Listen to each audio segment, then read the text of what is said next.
At the 11th hour, on the 11th of July, the US and Europe reached a cross-border agreement on derivatives reform, or at least that's what we're led to believe. Joining me today is Kay Swinburne, Member of European Parliament, to talk a little bit about the agreement between the CFTC and the European Commission on derivatives.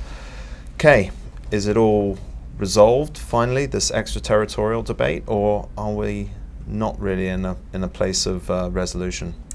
Well, I think what they actually entitled their press release was a path forwards. So I think this is genuinely a step in the right direction, but it is just that. It actually does acknowledge that they are thinking of equivalence. They are thinking that they are both capable of regulating and supervising the derivatives markets in their own jurisdiction.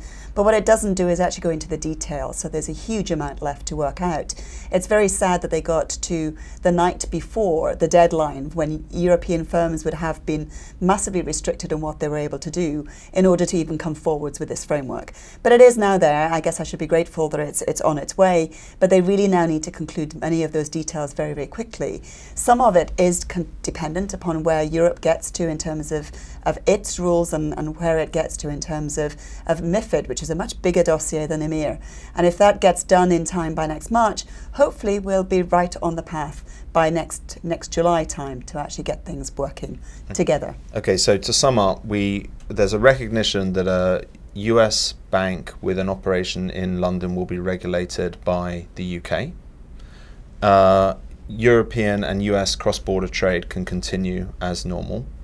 And the trade execution mandate will be, there's relief until March, as you stated, for Europe to be recognised by the US. So are those the three key highlights? Those are the key highlights. I think what we have to recognise is that where somebody is already regulated by both entities, you wouldn't actually want in this instance. So if you've got a large investment bank with an entity in London that's currently regulated in London, as well as in its home state of the US, they can choose for that particular part of the business as to where the trades are done, whether it's US or the EU.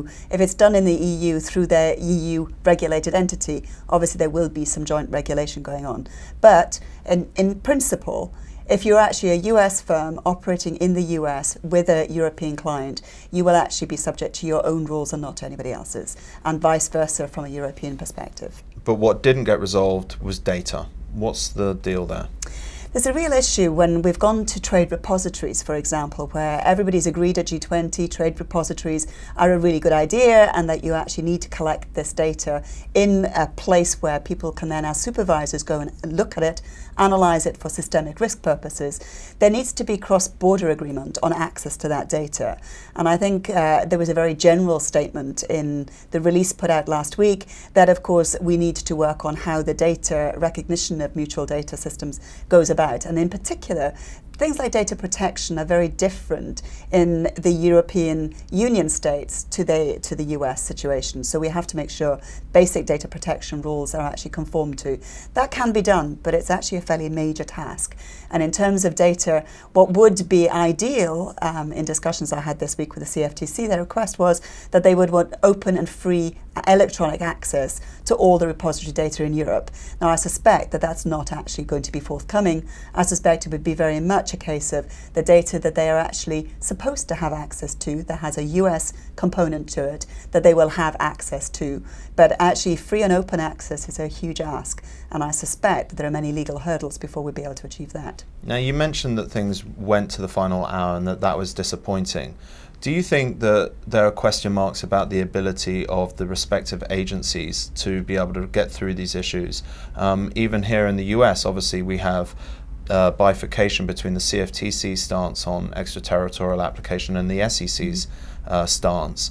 Do you think that there's a sense among perhaps government that the agencies are doing a proper job of getting these issues resolved?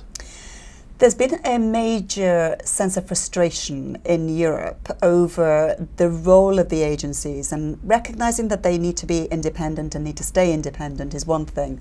Actually having what would be seen as one agency holding people hostage isn't acceptable, particularly when there is another agency in the US who then actually disagrees and comes on a roadshow globally to tell us why they think that the other US agency is wrong. Okay. So there's been a real major sense of frustration that actually politically there didn't seem to be a mechanism to actually pull back an agency who actually had a particular agenda. So I hope that what we've reached with last week's agreement is that at least there is now an understanding that there isn't one agency that's taking the lead here. There is actually a recognition and a respect for each other's systems, and therefore how we get to an outcomes-based solution is what we need to focus on, not line by line, is it being done exactly the same way in both jurisdictions. We're making the progress on that.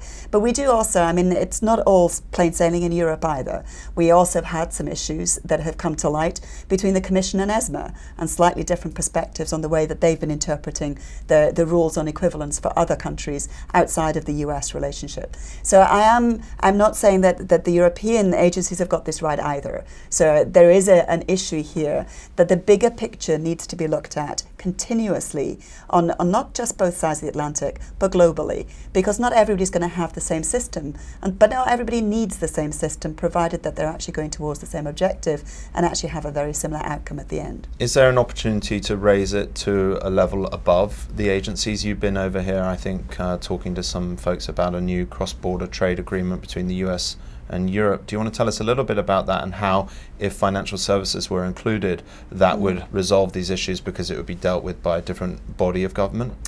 I think the real issues I've had following the derivatives discussions is that every agency knows the detail, the technical detail, and they always think their system is the best one, regardless of who they are. And so you end up in a situation where if it's not our system, then it's never going to be as good. And that seems to be, when you have technocrats dealing with it, is the mindset that you start from. So it's line by line from bottom up. And you're never going to reach an equivalence decision that is exactly the same if that's your module you're using. So if that's the model, it doesn't work.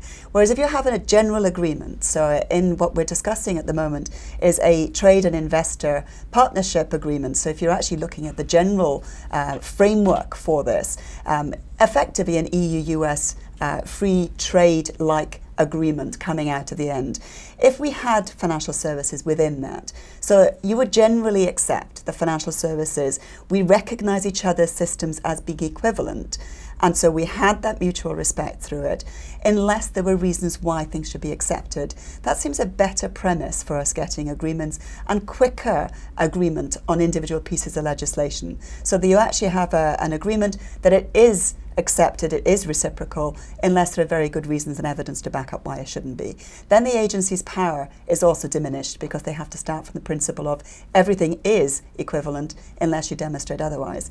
My suspicion is that might be an easier route to take rather than bottom up. Possibly even a shorter one if it gets completed in a year, which I think is the time frame to get done. Well, I suspect that what's going to happen is that we will end up with some form of an agreement at the end of 1 year, which is the time frame that has been set. Time frame has been set because the Commission actually finish in the fall of next year. Okay. And so if it gets done in this Commission, it's likely to be concluded.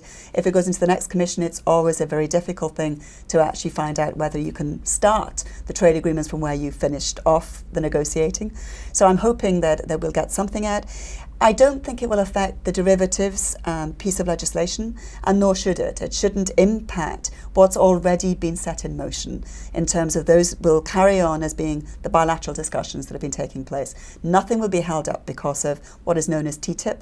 What should actually happen is that the future legislative framework that we have on other issues, like trading of other instruments, should actually be much easier to have common ground if it's within a trade agreement.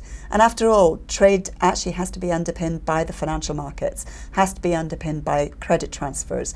And so to actually exclude them from a trade and investment program seems a little bizarre. It does. Okay, well, that's great to get that update. Thanks very much for coming in and telling us about it and letting us know what the latest was on last week's agreement.